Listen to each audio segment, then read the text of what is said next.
Hello दोस्तों, नमस्कार। स्वागत है आपका योगेश मैथ्स पर। उम्मीद है आप सब बढ़िया होंगे और मस्त होंगे। हम पढ़ रहे थे सिंपल इंटरेस्ट यानी कि साधारण ब्याज। हम 2 क्लास कंप्लीट कर चुके हैं। आज हमारी तीसरी क्लास है सिंपल इंटरेस्ट साधारण ब्याज की।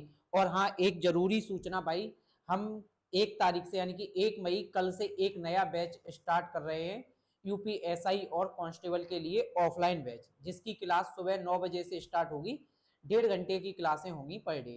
ठीक, और उसके साथ साथ हम यूपीएसआई और कांस्टेबल के लिए प्रैक्टिस मैथ्स क्लासेस यानी कि जिसमें हम प्रैक्टिस कराएंगे टॉपिक वाइज, उसकी भी क्लास कल से लाइव स्टार्ट होंगी 11 बजे से सुबह। तो आप लोग जरूर जुड़े कल 11 बजे और ऑफलाइन के लिए सुबह 9 बजे। देखिएगा, देखते हैं भाई। पहला क्वेश्चन आज की क्लास का आपके सामने है कि एक आदमी ने वार्षिक साधारण ब्याज की एक निश्चित दर पर 32,400 रुपए का ऋण लिया। ब्याज की दर उन वर्षों की संख्या का 1/4 है जितने अवधि के लिए ऋण लिया गया। यदि उसने ऋण अवधि के अंत में 11,664 रुपए ब्याज भुगतान किया तो ब्याज की दर क्या थी। देखिएगा, देखो, एक व्यक्ति ने 32,400 रुपए का तो ऋण लिया है भाई, ठीक है।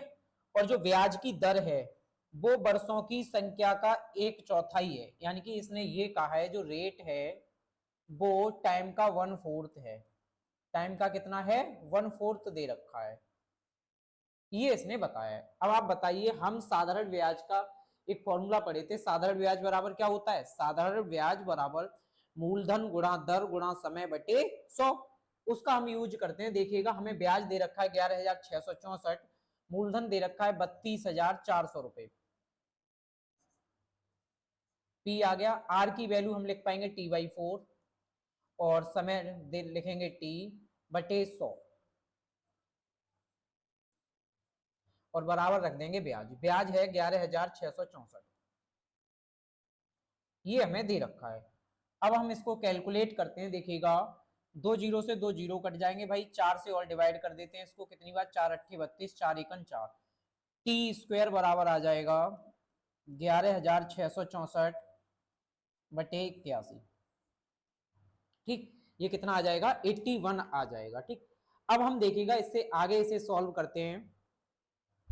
हमें ये यहाँ पे स्क्वायर रूट निकालना है। अब हमें पहले ये देखना है 11,664 किसका स्क्वायर होता है, किस नंबर का। तो देखो, एक तो ये है कि आप इसको डिवाइड कर लीजिए, उसके बाद निकालिए। और दूसरा यही है कि आप यहाँ पे इसको स्क्वायर रूट आपको याद होंगे, और मैंने एक पिछली क्लास ली है जिसमें आपको स्क्वायर निकालना सिखाएं।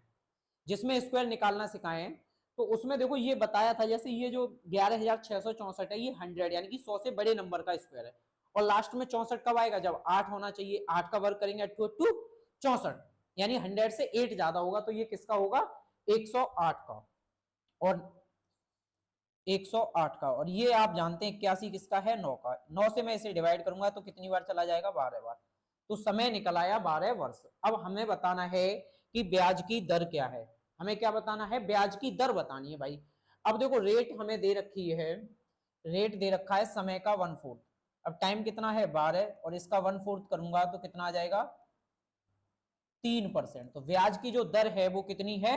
3% पर एनम ब्याज की दर होगी। एक बार आप लोग देख लीजिए।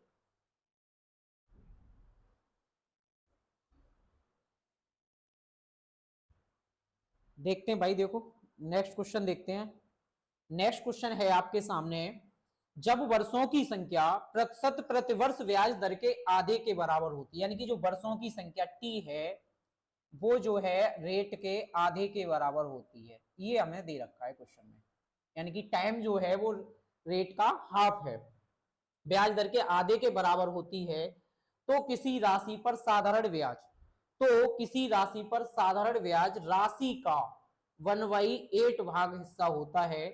15,000 रुपए के लिए उसी ब्याज दर पर 8 वर्षों के साधारण ब्याज की गणना करें। तो देखो, हमें पहले क्या मिल जाए? हमें 15,000 पे 8 वर्षों का साधारण ब्याज बताना है। तो हमें किसकी जरूरत है? रेट की जरूरत है। तो हम पिछले वाले डेटा से रेट फाइंड कर लेते हैं। तो देखो, रेट निकालते हैं भाई। आप जानते हैं रेट दर होती क्या है? 100 रुपए पर 1 वर्ष में जो भी ब्याज प्राप्त होता है वह ब्याज की दर कहलाता है। अब आप देखो, 1/8 1/8 ये मूलधन हो जाएगा। ये तो मूलधन हो गया प्रिंसिपल, और ये क्या हो जाएगा, ऐसा ही हो जाएगा। अब आप मुझे बताइए, आप पढ़े थे 100 रुपए पर एक साल में जो भी ब्याज प्राप्त होगा वह ब्याज की दर होगा। मैं इस मूलधन को 100 बना लूं, 100 बनाने के लिए 12.5 से मैंने ऊपर नीचे गुणा कर दिया भाई। कितने से कर दिया, 12.5 से। अब आपको पता चल जाएगा प्रिंसिपल 100 रुपए है तो ब्याज कितना है, 12.5 रुपए। अब बताओ ब्याज जो मिलेगा वो किसका मल्टीपल होगा, रेट और टाइम का। किसका, रेट और टाइम का, क्योंकि प्रिंसिपल कितना है 100, तो रेट और टाइम का होगा। अब देखो टाइम तो है R/2 और रेट कितनी थी R, तो देखो R इंटू R/2 की वैल्यू आ गई 12.5। दो से भाई आप गुणा कर देंगे तो R स्क्वायर बराबर आ जाएगा 25, और R बराबर निकल के आएगा कितना, 5% पर एनम। तो यहां से हमने ब्याज की दर निकाल ली कितना, 5% पर एनम। अब हमसे पूछा है कि 15,000 रुपए पर 8 वर्ष का ब्याज कितना होगा, यानी 15,000 रुपए। अब देखो ब्याज की दर कितनी है, 5%। 5% पर ईयर मिलेगा, और 8 साल में कितना मिल जाएगा, 5 अट्ठे 40% ब्याज मिलेगा। तो जो ब्याज निकलेगा ऐसा ही वो कितना होगा, 15,000 का 40%। 15,000 का 40% निकालूंगा तो कितना आ जाएगा भाई, 6,000 रुपए। तो यहां से पता चल गया जो ब्याज है वो कितना होगा, 6,000 रुपए ब्याज प्राप्त होगा। एक बार देखिएगा आप लोग,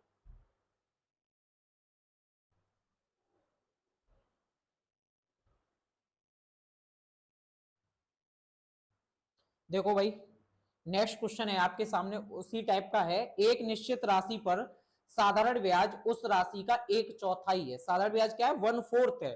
तो मैं 1/4 यानी कि 4 प्रिंसिपल हो जाएगा और एक क्या हो जाएगा, ब्याज। तो मैं इसको 100 बना लेता हूं 25 से ऊपर नीचे गुणा करके।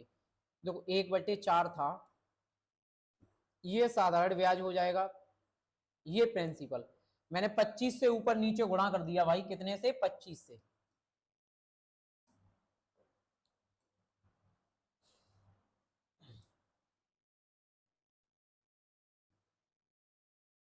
25 से गुणा कर दिया तो ब्याज हो जाएगा 25 और प्रिंसिपल हो जाएगा 100। अब आगे क्वेश्चन पढ़िए। प्रतिवर्ष ब्याज दर, प्रतिवर्ष ब्याज दर वर्षों की संख्या का 4 गुना है। यानी कि जो रेट है वो हमें दे रखी है वर्षों की संख्या का 4 गुना। मैंने समय माना T वर्ष, तो रेट है उसका 4T। अब आप देखिए जो ब्याज होता है वो क्या होता है, रेट और समय का मल्टीपल। अब देखो रेट कितनी है 4T और समय कितना था T, तो इसकी वैल्यू हमें दे रखी है कितना, 25।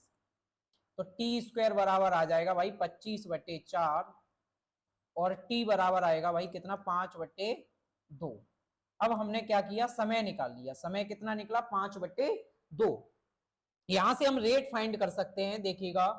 अब हम यहाँ वैल्यू पुट करेंगे और रेट निकालेंगे। आर बराबर 5/2 इंटू 4, ये 2 से 2 बार कट जाएगा तो आर बराबर कितना निकलेगा, 10% पर एनम। हमने यहां से रेट निकाल ली। रेट कितनी निकली भाई, 10% पर एनम ब्याज की दर निकल आई। अब आगे क्वेश्चन देखिए। क्वेश्चन कह रहा है यदि ब्याज की दर, यदि ब्याज की दर 2% बढ़ जाती है। अब 2% बढ़ जाएगी तो कितना हो जाएगी, 12%। ब्याज की दर 2% बढ़ जाती है तो 6 वर्षों के लिए 3600 रुपए पर साधारण ब्याज कितना हुआ। यानी कि हमें 3600 रुपए पर 6 वर्षों का साधारण ब्याज बताना है।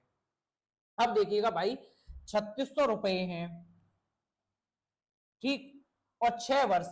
रेट हो जाएगी जो अब रेट न्यू होगी वो कितनी होगी, मैं लिख दे रहा हूं न्यू रेट। आर बराबर हो जाएगा 10+2, क्योंकि रेट कितनी बढ़ गई, 2%, तो कितनी हो जाएगी, 12% से। 12% से 6 वर्ष में कितना ब्याज मिलेगा, 12×6 72% ब्याज मिलेगा। तो जो 3600 रुपए थे इसका हमें कितना निकालना है, 72% निकाल देंगे।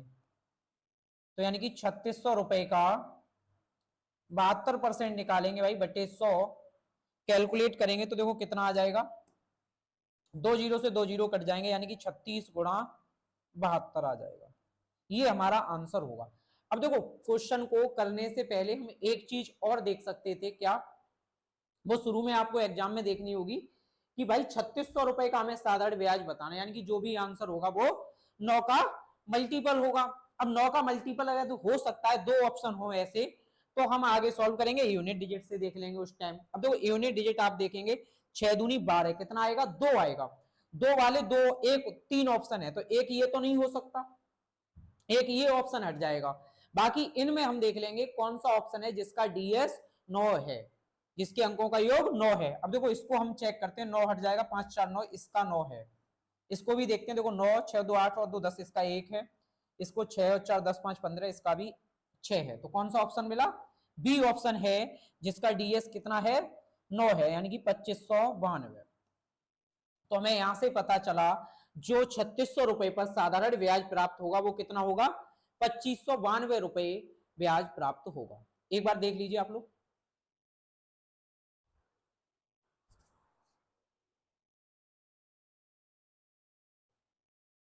देखते हैं, देखो भाई नेक्स्ट क्वेश्चन है आपके सामने।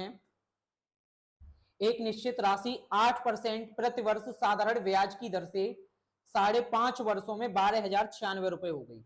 यानी कि 8% प्रति वर्ष से 5.5 वर्ष में कितना हो गया, 12,096 रुपए हो गई। इसी राशि पर 10% प्रति वर्ष की दर से 8 वर्षों का साधारण ब्याज कितना होगा। अब आप मुझे एक बात बताइए भाई, 8% से 5.5 वर्ष में कितना ब्याज मिलेगा, 8 पंजे 40 और 4 44%। तो जो ब्याज मिलेगा वो 44% मिलेगा। और प्रिंसिपल कितना रहा होगा, 100%। 100% प्लस 44%, तो मिश्र धन कितना हो जाएगा, 144%। हमें 144% की वैल्यू दे रखी है, और 144 की कितनी दी है भाई, 144 की वैल्यू दी है 12,096। और हमसे पूछा है 10% से 8 वर्षों का साधारण ब्याज उसी राशि पर। अब राशि वही है, 10% से 8 वर्ष में कितना मिलेगा, 80%। तो हमें जो वैल्यू फाइंड करनी है वो कितने की करनी है, 80% की वैल्यू हमें बतानी है क्या होगा, ये हमें बताना है। हमें 144% की वैल्यू दी है, 80% की बतानी है। तो देखो इसे कैलकुलेट करते हैं भाई, 12,096 बटे 144 गुणा 80। अब आप इसे काट लीजिए, देखो 12 से कट जाएगा, ये 12 से ही काट ले रहे, देखो 12 12 144, 12 से 8 काटेंगे, 12 धाई 120, 12 अट्ठे 96, ना जाने का एक जीरो लगा, 12 अट्ठे 96। अब देखो 12 से फिर काट ले रहे भाई, 12 से फिर काटते हैं, देखिएगा 12 एकन 12, 12 अट्ठे 96 बचा 4, 12 चक 48, तो ये आ गया 84 गुणा 80। इसका गुणा कर लेंगे, 0 8 चक 32, 8 64 और 3 67। तो जो यहां से निकला वो कितना, 6720 रुपए, यानी कि ऑप्शन ए हमारा सही हो जाएगा। तो जो ब्याज है वो कितना होगा 8 वर्ष का, 6720 रुपए ब्याज प्राप्त होगा, ऑप्शन ए। देख लीजिए एक बार, देखते हैं। देखो अगला क्वेश्चन भाई, अगला क्वेश्चन है आपके सामने। 8400 रुपए की एक धनराशि 8.75% वार्षिक साधारण ब्याज दर पर निश्चित अवधि में 11,046 रुपए हो जाती है। समान ब्याज दर और समान अवधि के लिए 10,800 रुपए की राशि पर साधारण ब्याज कितना होगा। देखते हैं, देखो कुछ समझ लेते हैं पहले भाई।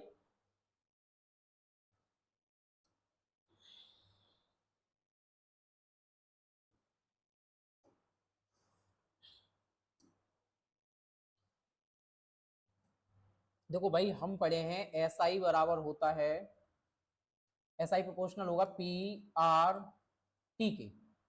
साधारण ब्याज जो है वो पी आर टी यानी प्रिंसिपल रेट और टाइम का मल्टीपल होगा, इनके अनुपात वैल्यू में होगा साधारण ब्याज। अब देखो भाई, अगर मैंने प्रिंसिपल प्रिंसिपल कर दिया कांस्टेंट, प्रिंसिपल कैसा कर दिया भाई, सेम या कांस्टेंट। प्रिंसिपल आप मान लीजिए समान हो गया, तो जो एसआई है वो किसके प्रोपोर्शनल हो जाएगा, आर टी के। यानी कि जो ब्याज है वो किसके अनुपातिक वैल्यू के समान होगा, रेट और टाइम के। अब यदि आप मान लीजिए कि रेट अगर समान हो, रेट अगर कांस्टेंट हो, तो रेट सेम या कांस्टेंट हो तो एसआई किसके प्रोपोर्शनल हो जाएगा, एसआई प्रोपोर्शनल हो जाएगा टाइम के। ठीक, इसी तरीके से हो सकता है हमें दो दो वैल्यू एक बार में, पी और आर कांस्टेंट या समान दे दे, या पी या टी दे दे, या आर या टी दे दे, तो हमें ये देखना है कि जो ब्याज मिलेगा वो किसके अनुपातिक वैल्यू के समान होगा। ये चीज हम यहां से समझ सकते हैं। अब देखिएगा क्वेश्चन देखते हैं। क्वेश्चन था भाई 8400 रुपए की धनराशि। हमें इस क्वेश्चन में देखना है कि क्या समान है, केवल हमें किस पे फोकस करना है कि क्या चीज कांस्टेंट है। 8400 रुपए की धनराशि पर 8.75% वार्षिक साधारण ब्याज की दर पर एक निश्चित अवधि में 11,046 रुपए हो जाते हैं। समान ब्याज दर पर और समान अवधि, यानी कि आर और टी कैसे हैं, समान हैं। तो जो प्रिंसिपल का रेशियो होगा, जो प्रिंसिपल का रेशियो होगा वही रेशियो किसका होगा, ब्याज का होगा। यानी कि जो ब्याज होगी वो किसके प्रोपोर्शनल होगी, वो हो जाएगी प्रिंसिपल के। ये बात बताओ भाई समझ में आई या नहीं आई यहां तक। तो अब देखो पहले प्रिंसिपल था 8400 रुपए, कितना था भाई 8400 रुपए। अब जो प्रिंसिपल है वो है 10,800 रुपए, कितना 10,800 रुपए। इसको हम रेशियो में लिख लेते हैं, देखिएगा काट लेते हैं भाई, 2 जीरो से 2 जीरो कट जाएंगे, 12 से काटा 12 सत्ते 84, 12 निम्मा 108, यानी कि 7:9। यही किसका रेशियो होगा, यही आपका ब्याज का रेशियो होगा। यानी कि ब्याज जो होगी वो प्रिंसिपल के अनुपात में मिलेगी। अब साधारण ब्याज का अनुपात आ गया 7:9। यदि पहले ब्याज 7 थी तो अब ब्याज कितनी मिलेगी, 9 मिलेगी। अब आप पहले ब्याज निकालिए कितनी थी। अब आप देखिए पहले रुपए थे 8400 रुपए और कितने हो गए 11,046 रुपए हो गए। तो मैं यहां से ब्याज देखता हूं कि कितना ब्याज मिला। अब देखो 1600 और 1000 2646, तो कितना ब्याज मिला 2646 रुपए पहले ब्याज मिल रहा था। तो यानी कि 7 की वैल्यू दे रखी है कितना 2646 रुपए। 2646 रुपए 7 की वैल्यू दे रखी है। हमें वैल्यू जो बतानी है वो किसकी बतानी है, 9 की वैल्यू बतानी है। किसकी वैल्यू बतानी है, 9 की वैल्यू बतानी है। अब देखो हम ये देख ले रहे हैं ये कितना गुना लिखा हुआ है भाई। 7 से भाग देंगे, देखो 7 × 21, अब बचेगा कितना 5 सत्तू सत्तू 49, अब बचा कितना 5 7 8 56, यानी कि 378 गुना लिखा है। तो इसको भी क्या करेंगे 378 गुना लिख देंगे, 9 से गुणा करके लिख देंगे भाई। देखो 9 अट्ठे 72। अब देखो एक ही ऑप्शन है जिसका यूनिट डिजिट कितना है 2, तो ऑप्शन कौन सा हो जाएगा डी। इसका गुणा करेंगे कितना आएगा 3402 रुपए। तो यहां से पता चला 10,800 रुपए की राशि पर जो ब्याज प्राप्त होगा वो कितना 3402 रुपए का ब्याज प्राप्त होगा। ऑप्शन डी हमारा सही हो जाएगा। अच्छा अब देखिए हम चाहते कि शुरू में इसमें डीएस लगा के देख लेते कि भाई 10,800 रुपए था, तो यानी कि यहाँ पे ये 9 का मल्टीपल है, तो जो भी आंसर होगा वो 9 का मल्टीपल होना चाहिए। लेकिन सारे ही ऑप्शन 9 के मल्टीपल थे। देखो 4 3 7 2 9, 4 3 7 2 9, ये सारे ऑप्शन 9 के मल्टीपल थे। तो हम यहाँ क्या यूनिट डिजिट से कर सकते थे, किससे यूनिट डिजिट, क्योंकि यूनिट डिजिट 2 ऑप्शन की समान थी, 2 की अलग थी। यदि मान लीजिए ये 2 समान आ जाते, ये 2 हट जाते, तो इनमें से तो हम आराम से कर सकते थे, या ये 2 बचते तो इनमें थोड़ा हम गुणा कर लेते, सेकंड डिजिट निकाल लेते। ठीक भाई, एक बार आप इस क्वेश्चन को देख लीजिए।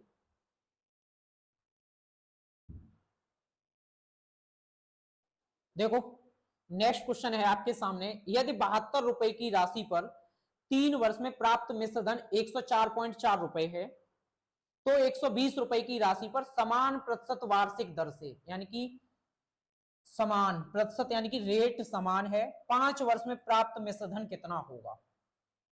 अब आप मुझे बताइए समान इसमें दे क्या रखा है। आपका पहला काम होगा आप देखेंगे कि इसमें समान क्या है, यानी कांस्टेंट या सेम क्या वैल्यू दे रखी है, रेट समान है, समय समान है, या प्रिंसिपल समान दे रखा है। ये चीज आप नोटिस करेंगे। तो देखो भाई इसमें हमें पता चला रेट कैसी है, समान है। तो देखो जो ब्याज होगा एसआई जो होगा वो किसके प्रोपोर्शनल होगा, पी और टी के, क्योंकि भाई रेट कैसी है, समान है। तो देखो पहले था 72 इंटू 3, पहले प्रिंसिपल इतना ब्याज आ गया, ये ब्याज का रेशियो लिख रहा हूं भाई। और अब कितना हो जाएगा, अब 120 रुपए की राशि पे बताना हमें 5 वर्ष का, 120 गुणा 5। तो ये हमने निकाल लिया ब्याज का अनुपात। पहले कितना ब्याज मिला, अब कितना ब्याज मिलेगा, ये हमने उसकी अनुपातिक वैल्यू लिख दी। अब इसको हम कैलकुलेट करते हैं, देखिएगा इसे काट लेते हैं। देखो 12 से ये कट जाए, 12 × 72, 12 × 120, 2 से और कट जाएगा भाई, 2 से ये 3 बार, 2 से ये 5 बार, तो यहां से पता चला ये 9 आ जाएगा और ये कितना आ जाएगा 25। तो ब्याज का जो अनुपात आया वो कितना आया 9:25। यदि पहले 9 यूनिट ब्याज था तो अब कितना है 25 यूनिट ब्याज है। अब आपको ब्याज निकालना है कि पहले ब्याज था कितना भाई 72 रुपए थे, कितने हो गए 104.4। तो मैं 104.4 में से 72 को घटाऊंगा तो कितना आएगा 28। देखो 28 तो यही हो गया 100 के लिए, 28 और 4 32.4। तो जो ब्याज निकला वो कितना निकला 32.4 रुपए ब्याज था। कितना था 32.4। अब ये देख ले रहा हूं मैं ये कितना गुना लिखा हुआ है, तो हम इसमें क्या करेंगे इससे 9 से डिवाइड करेंगे तो देखो 9 30 27। अब बचा कितना भाई 5 9 6 54, तो कितना लिखा है 3.6 गुना लिखा है, तो इसका भी हम 3.6 गुना कर देंगे। 25 तिया 75 और 25 छिक्के 150। अब इसको हम जोड़ेंगे तो कितना आ जाएगा भाई 25 तिया 75 और 15 90। तो यहां से पता चल गया कितना 90 रुपए हमारा क्या निकल के आ जाएगा ब्याज आ जाएगा। तो हमारा आंसर कितना होगा 90 रुपए ब्याज होगा। अच्छा इसमें आपसे पूछा भाई मिश्र धन कितना होगा, आपको क्या बताना है मिश्र धन बताना है। तो देखो अमाउंट क्या होगा, अमाउंट जो होता है वो होता है भाई principal plus interest, principal plus interest होता है। अब देखो प्रिंसिपल आपको दे रखा है 120 रुपए और ब्याज दे रखा है आपको 90 रुपए, इसको ऐड करेंगे तो कितना आ जाएगा 210 रुपए। तो यहां से पता चल गया कि जो मिश्र धन होगा वो कितना होगा 210 रुपए मिश्र धन होगा। एक बार आप इसको देखिएगा,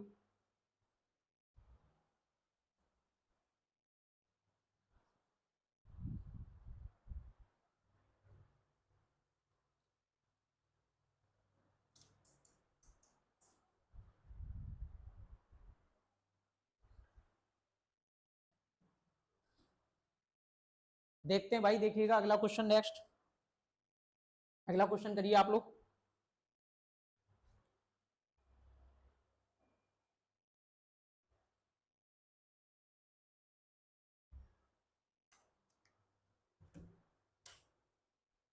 देखिएगा अगला क्वेश्चन है साधारण ब्याज पर 6400 रुपए की राशि 3 वर्षों में 8320 रुपए हो जाती है, उसी दर पर 5 वर्ष में 7200 रुपए की कुल राशि कितनी हो जाएगी। यानी कि इस बार भी हमें मिश्र धन बताना है 7200 रुपए की राशि पर। देखिएगा देखो अब आप बताइए 6400 रुपए की राशि 3 वर्षों में इतने रुपए हो गई उसी दर पर, यानी कि रेट समान हो गई। तो हमें पता है जो ब्याज होगा एसआई वो किसके प्रोपोर्शनल होगा पी और टी के, ये होगा। अब आप देखिए पहले प्रिंसिपल था 6400 रुपए और समय कितना था 3 वर्ष, और अब जो दे रखा है वो कितना प्रिंसिपल है भाई 7200 रुपए और समय दे रखा है अब आपको 5 वर्ष। तो ये हमने ब्याज का रेशियो निकाल लिया। कैलकुलेट करते हैं देखिएगा, 2 जीरो से 2 जीरो कट जाएंगे भाई, बाकी 8 से काट लीजिए, 8 से ये 8 अट्ठू अट्ठू 64, 8 निम 72, 3 से और ये कट जाएगा 3 बार, तो ये रेशियो निकलेगा 8:15। ये हमने ब्याज का अनुपात निकाल लिया। अब आप बताइए पहले ब्याज कितना था 6400 रुपए थे और कितने हो गए 8320 रुपए हो गए, कितने हो गए भाई 8320 रुपए हो गए। तो कितना 16 और 3 1920 रुपए। तो जो पहले ब्याज था वो कितना था 1920 रुपए था, जबकि पहले कितना दे रखा है 8, तो 8 की वैल्यू है 1920 रुपए। ठीक अब ये आप देख लीजिए कितना गुना ये लिखा हुआ है, डिवाइड करेंगे 8 दूनी 16 बचा 3 8 चौक 32 यानी कि 240 गुना। तो इसको भी हम 240 गुना लिख देंगे, कितना भाई 240 गुना लिख देंगे तो कितना आ जाएगा 3600। 15 गुणा 240 कितना आ जाएगा 3600 रुपए, यहां से हमारा ब्याज निकल कर आ जाएगा। लेकिन हमें बताना है मिश्र धन, तो मिश्र धन क्या होगा प्रिंसिपल प्लस ब्याज। अब ब्याज 3600 रुपए है और प्रिंसिपल है 7200 रुपए, तो 7200 प्लस 3600 ऐड करेंगे तो कितना आएगा 10,800 रुपए। तो 10,800 रुपए है वो हमारा क्या निकलाएगा मिश्र धन निकलेगा, यानी कि ऑप्शन ए हमारा सही हो जाएगा। एक बार देखिएगा,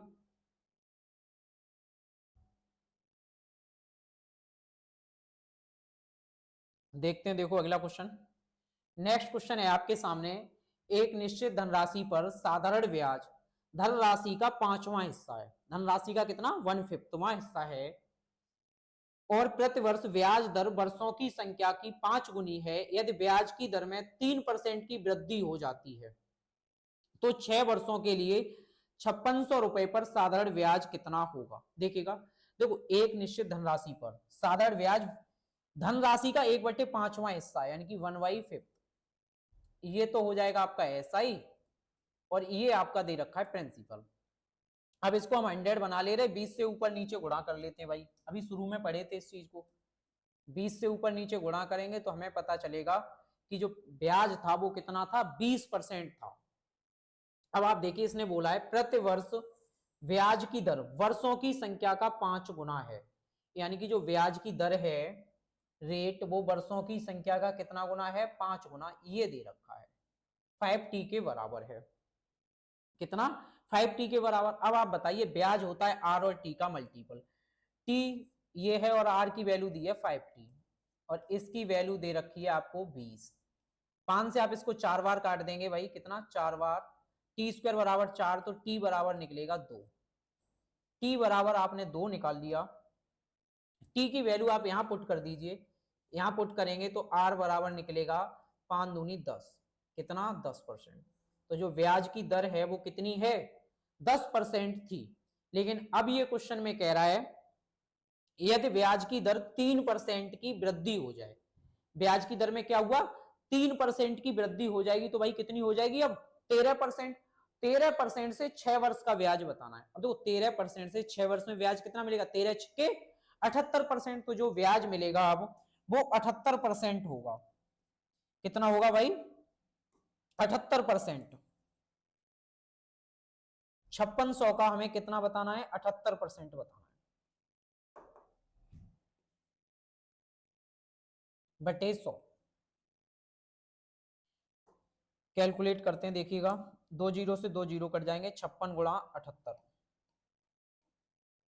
8 6 48। अब देखो यूनिट डिजिट सबका समान है, सब में 8 है। अब हम यहाँ क्या करेंगे, डीएस लगा देंगे, गुणा भी कर सकते हैं, 80 मान के आप गुणा कर लीजिए, ठीक है। 80 मान के करेंगे तो 4/5 कर लीजिए, 80% मान के कर लीजिए। उसके बाद या चाहे आप यहाँ डीएस लगा दीजिए, जो भी आपको उचित लगे। अब देखो डीएस लगाएंगे, 5 6 11, यहाँ 2 आ गया, यहाँ 6 आ गया। देखो 8 7 15, 15 का मतलब 6, 6 और 2 12, 12 का मतलब 3, तो कितना आएगा डीएस 3 आना चाहिए। अब देखो 3 चेक करते हैं कौन से ऑप्शन का 3 है। पहले का देखेंगे, देखो 6 और 4 10 8 18 खत्म, इसका आ गया 6, इसका तो डीएस आ गया 6। इसको देखते हैं 6 और 4 10 और 8 18, इसका आ गया 2। इसको चेक करते हैं, देखो 6 4 10 और 8 18, इसका आ गया 3। इसको देखेंगे भाई 6 4 10 और 8 18, इसका आ गया 1। 3 किसका है, ऑप्शन सी, यानी कितना आएगा 4368 रुपए साधारण ब्याज होगा। तो साधारण ब्याज कितना प्राप्त होगा, 4368 रुपए का साधारण ब्याज प्राप्त होगा। एक बार देखिएगा,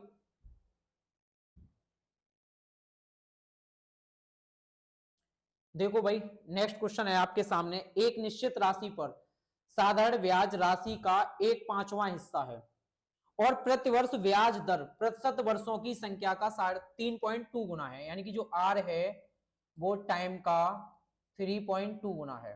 टाइम मैंने टी वर्ष माना है भाई, ठीक है।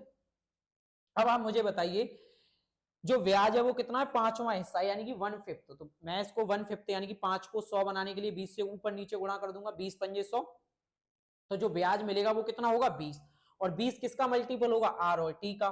टी तो टी दे रखा है और आर की वैल्यू दी है 3.2 इंटू टी, और इसकी वैल्यू आ जाएगी भाई 20। इसको कैलकुलेट कर लेते हैं, देखिएगा पॉइंट हटाएंगे, एक जीरो बढ़ जाएगा, 4 से काट देते हैं, 4 8 32, 4 से काट देंगे भाई 4 पंजे 20, ठीक। और कट जाएगा, 2 से और काट देंगे तो टी बराबर निकलेगा, देखो 2 से और काट दिया, 4 2 से ये 25, 25/4 स्क्वायर रूट लूंगा तो कितना आ जाएगा 5/2। तो मैंने यहां से समय निकाल लिया कितना, 5/2। आर की वैल्यू भी निकाल लेते हैं, देखिएगा आर बराबर कितना हो जाएगा 3.2 इंटू 5/2। 2 से मैं इसमें भाग दूंगा तो कितना आ जाएगा 8। तो 2 से भाग दिया 1.6, 1.6 का 5 गुना करूंगा तो कितना आ जाएगा 8। तो यहां से मुझे पता चल गया कि जो रेट ऑफ इंटरेस्ट था वो कितना था, 8% था, ठीक। अब देखो क्वेश्चन कह रहा है यदि ब्याज की दर में 4% की वृद्धि कर दी जाए तो 7500 रुपए पर 4 वर्षों का साधारण ब्याज कितना होगा। अब हमें साधारण ब्याज बताना है 7500 रुपए पर। कितने पे बताना है भाई? 7500 रुपए पे बताना है। अब आप बताइए 7500 रुपए पर रेट हो जाएगी 4 और 8 12% से 4 वर्ष में कितना मिलेगा? 12 चक 48% ब्याज प्राप्त होगा। 48/100। अब आप 2 जीरो से 2 जीरो काट लीजिए भाई, बाकी इनका गुणा कर दीजिए। देखो 75 इंटू 48, जो मैं पहले बता रहा था, देखो वो ये कह रहा था गुणा करते वक्त कि भाई अब जैसे ये 75 है, 75% में थोड़ी देर मान लूं तो हम ये चीज परसेंटेज में पढ़े हैं कि इसकी फ्रैक्शन वैल्यू क्या होगी? 3/4। अब मैं 3/4 करूंगा, 4 से यहां भाग दूंगा तो 4 1 4, 4 दूनी 8, 12 12 3 36 आएगा। अब बाद में 100 से गुणा कर देंगे जो भी आएगी वैल्यू, तो 100 से गुणा करेंगे कितना आ जाएगा? 3600 रुपए, यानी ऑप्शन डी। एक बार देखो फिर बता रहा हूं मैंने क्या किया, इस 75 को परसेंट में मान लिया, तो 75% का मतलब 3/4, 4 से इधर भाग दिया 12, 12 3 36। अब जबकि ये परसेंट में नहीं था तो मैं अब क्या करूंगा? 100 से गुणा कर दूंगा, गुणा करूंगा तो कितना आ जाएगा? 3600 रुपए। तो ऑप्शन डी हमारा सही हो जाएगा। देखिएगा एक बार,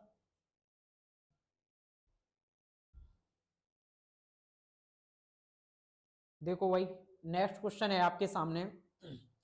3 वर्ष के अंत में 3000 रुपए की राशि पर साधारण ब्याज 400 रुपए है। ठीक, समान दर पर, समान दर पर समान अवधि के लिए 9000 रुपए की राशि पर साधारण ब्याज क्या होगा। अब आप मुझे बताइए, समान दर, रेट भी समान है और समय भी समान है, तो फिर ब्याज किसके प्रोपोर्शनल होगा? प्रिंसिपल के। तो यानी कि जो ब्याज होगा एसआई जो होगा वो किसके प्रोपोर्शनल हो जाएगा? प्रिंसिपल के। ये हो जाएगा। अब देखो पहले प्रिंसिपल था 3000 रुपए, प्रिंसिपल कितना हो गया? 9000। प्रिंसिपल कितना हो गया? 3 गुना, तो ब्याज भी क्या हो जाएगा? 3 गुना हो जाएगा। यदि पहले ब्याज 400 रुपए था तो अब 3 गुना करेंगे तो कितना आ जाएगा? 1200 रुपए। आप देखिए ना, देखो पहले प्रिंसिपल कितना था? 3000 रुपए था। अब 3000 रुपए कितना रुपए मिलता था ब्याज भाई? 400 रुपए ब्याज मिल रहा था, यही तो ऐसा ही था। अब आप बताइए 9000 रुपए कितना मिल जाएगा? ये 3 गुना हो रहा है, बोलो 3 गुना हो रहा है, तो इसका भी 3 गुना कर दूंगा तो कितना मिल जाएगा? 1200 रुपए। यही तो हो जाएगा। अब बताओ, प्रिंसिपल 3 गुना हो रहा है तो ब्याज भी 3 गुना हो जाएगा, तो कितना आएगा? 1200 रुपए हमारा आंसर हो जाएगा। देखते हैं, देखो नेक्स्ट, नेक्स्ट क्वेश्चन है आपके सामने। 6.1 वर्ष के अंत में 4500 रुपए की राशि पर साधारण ब्याज 165 रुपए है। समान अवधि के लिए समान दर पर 9000 रुपए पर साधारण ब्याज क्या होगा। अब आप बताइए, रेट समान है, समय भी समान है, तो फिर ब्याज जो मिलेगा वो किसके अनुपातिक वैल्यू के समान होगा? प्रिंसिपल के। अब प्रिंसिपल पहले तो था 4500 रुपए, कितना था? 4500 रुपए। अब कितना हो गया? 9000 रुपए। प्रिंसिपल क्या कर दिया? डबल कर दिया, तो फिर ब्याज भी क्या हो जाएगा? डबल। पहले 165 था, अब 165 का डबल करूंगा 330 रुपए ब्याज हो जाएगा। तो ब्याज कितना मिलेगा? 330 रुपए का ब्याज प्राप्त होगा। देखो एक बार लिख के बता देता हूं भाई, प्रिंसिपल था 4500 रुपए, तो ब्याज मिल रहा था 165 रुपए। अब प्रिंसिपल हो गया 9000 रुपए, तो बताओ ब्याज कितना होगा? अब ये 2 गुना हो गया तो इसका भी 2 गुना करूंगा, कितना आ जाएगा? 330 रुपए। तो यहां से जो ब्याज प्राप्त होगा वो कितना? 330 रुपए का ब्याज प्राप्त होगा। एक बार देखिएगा, नेक्स्ट क्वेश्चन है आपके सामने। एक निश्चित साधारण ब्याज की दर पर 500 रुपए की राशि 2 साल में 700 रुपए हो गई, यानी कि 500 रुपए की राशि 2 साल में कितना हो गई? 700 रुपए। तो बताओ ब्याज कितना मिल गया? 200 रुपए का ब्याज प्राप्त हुआ है। ठीक, यदि ब्याज की दर आधी कर दी जाए तो 2 वर्ष में 500 रुपए की राशि क्या होगी। अब आप मुझे एक बात बताइए, ब्याज की दर आप आधी कर देंगे, जब ब्याज की दर आधी हो जाएगी तो फिर क्या होगा? ब्याज भी आधा हो जाएगा, क्योंकि प्रिंसिपल कैसा है? समान, 500 ही रहा। समय कैसा रहा? समान, पहले भी 2 वर्ष था अब भी 2 वर्ष है, यानी कि हमने यहां पे देखा पी समान है, टी समान है, डिफरेंस किस पे आया है? आर में आया है। तो यानी कि जो ब्याज की अनुपातिक वैल्यू होगी वो किसके? ऐसा ही किसके अनुपातिक वैल्यू के समान होगा? आर के। अब आर क्या कर दी? आधी, तो ब्याज भी क्या हो जाएगा? आधा। पहले ब्याज था 200 रुपए, अब ब्याज कितना हो जाएगा? 100 रुपए। 500 रुपए आपका मूलधन था, 100 रुपए ब्याज, तो कितना हो जाएगा? 600 रुपए मिश्रधन बन जाएगा। एक बार देखिएगा, समझ में आया कि नहीं आया भाई? देखो देखने के लिए तो कुछ था नहीं भाई, ओरली किया है, एक बार मैं फिर समझा दूं। देखो ब्याज कितना मिला था, 200 रुपए। अब 2 साल में 200 मिला था, अब समय अब भी 2 ही साल है, और प्रिंसिपल अब भी 500 ही रुपए है, बस रेट आधी की है, रेट आधी की है तो ब्याज भी आधा हो जाएगा। अब ब्याज कितना हो जाएगा, 100 रुपए हो जाएगा, 500 रुपए मूलधन था, तो मिश्रधन कितना बन जाएगा, 600 रुपए का मिश्रधन हो जाएगा। देखते हैं, देखो नेक्स्ट। नेक्स्ट क्वेश्चन है आपके सामने, एन वर्ष के अंत में R% प्रति वर्ष की दर से P रुपए की राशि पर साधारण ब्याज 100 रुपए है। ठीक है भाई, उसी राशि पर, यानी कि P तो कांस्टेंट हो गया, समान हो गया, उसी राशि पर 3n, यानी कि समय कर दिया 3 गुना और रेट कर दी 2 गुना की दर से साधारण ब्याज कितना होगा। अब देखो समय किया 3 गुना, रेट की 2 गुना, तो कितना हो गया, 3 दूनी 6 गुना, तो ब्याज क्या हो जाएगा, 6 गुना हो जाएगा। यदि पहले 100 रुपए था तो अब 6 गुना करेंगे, कितना हो जाएगा, 600 रुपए का ब्याज प्राप्त होगा। एक बार देखो लिख के भी बता देता हूं। प्रिंसिपल समान है तो जो ब्याज होगा वो n इंटू आर, पहले केस में ये होगा, दूसरे केस में हो जाएगा भाई 3n इंटू 2r, ये ब्याज का रेशियो होगा। मैं इसको कैलकुलेट करता हूं तो देखो ये कट जाएगा 1 टाइम और ये nr खत्म, तो 1:6। यदि पहले ब्याज 1 था तो अब कितना मिलेगा, 6। 1 की वैल्यू दी है 100, तो बताओ 6 की वैल्यू कितनी हो जाएगी, 600 रुपए। तो यहां से पता चला जो ब्याज प्राप्त होगा वो कितना, 600 रुपए का ब्याज प्राप्त होगा। वरना आप देखो यहाँ पे डायरेक्ट देख पा रहे हैं, 3 दूनी 6, 6 गुना हो गया तो 600 रुपए हो गया भाई, डायरेक्ट सीधा ही दिखाई दे रहा है। आगे देखिएगा, नेक्स्ट क्वेश्चन है आपके सामने 8400 रुपए। ये क्वेश्चन भाई हम कर चुके पहले, 8400 रुपए की राशि पे 8.75, ये ऐसा लग रहा है भाई कर लिया है, एक सेकंड रुकना।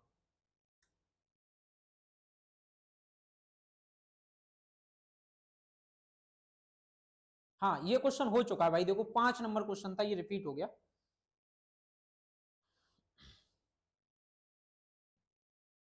अगला देखते हैं भाई, ये देखिएगा, कितने वर्षों में किसी राशि पर 12.5% प्रति वर्ष की दर से साधारण ब्याज मूलधन के 2 गुने के बराबर होगा। अब आप देखो कितने वर्षों में, हमें ये बताना है, किसी राशि पर 12.5% प्रति वर्ष की दर से, यानी कि रेट जो है 12.5% हमको दे रखी है। 12.5% का मतलब भाई होता है कितना, 1/8। तो यहां से मैं कह पाऊंगा यदि 8 प्रिंसिपल है तो 1 क्या है, ब्याज, ये क्या हो जाएगा, ब्याज। अब देखो क्वेश्चन कह रहा है, अब यहां से देखो 12.5% पर ईयर, यानी 8 रुपए पर 1 साल में 1 ब्याज मिलता है। 1 साल में कितना ब्याज मिलता है, 1 रुपए मिलता है, ऐसे समझ लीजिए। 8 रुपए पर 1 साल में 1 रुपए ब्याज मिलता है। अब क्वेश्चन कह रहा है 12.5% प्रतिवर्ष की दर से साधारण ब्याज मूलधन के 2 गुने के बराबर होगा। अब हमें यह बताना है कितने वर्षों में, कितने वर्षों में मूलधन के 2 गुने के बराबर होगा। अब मूलधन कितना है, देखो 8, 8 का 2 गुना करेंगे कितना, 16, यानी कि 16 ब्याज कितने समय में मिलेगा। अब आप मुझे एक बात बताइए, ये एक ब्याज कितने वर्ष में मिला, 1 वर्ष में मिला, तो बताओ 16 कितने वर्ष में मिलेगा, 16 वर्ष में मिलेगा भाई, बोलो ना। एक जब 1 वर्ष में मिला तो 16 वर्ष में मिल जाएगा। काफी आसान क्वेश्चन था। ठीक भाई, आज फिर ये इतना ही रखेंगे क्योंकि अगली क्लास में देखते हैं। हाँ भाई फिर से मैं एक बार बता रहा हूँ, कल सुबह 11 बजे लाइव आऊंगा। वो जो क्लास है वो हमारी यूपी कांस्टेबल और एसआई के प्रीवियस ईयर क्वेश्चंस, जिसमें मैं डिस्कस करूंगा, चैप्टर वाइज हम डिस्कस कर रहे हैं। ठीक है, कल 1 तारीख से सुबह 11 बजे से लाइव क्लास रहेगी। ठीक है, टाइप वाइज डिस्कस करेंगे। ठीक है भाई, मिलते हैं कल की क्लास में। और हाँ, एक ऑफलाइन बैच और स्टार्ट हो रहा है सुबह 9 बजे से, उसमें भी आप लोग आ सकते हैं अगर यहाँ के पास के हो तो। ठीक है, और बाकी लाइव क्लास में आप सब लोग जुड़े। ठीक है भाई, मिलते हैं नेक्स्ट क्लास में, धन्यवाद।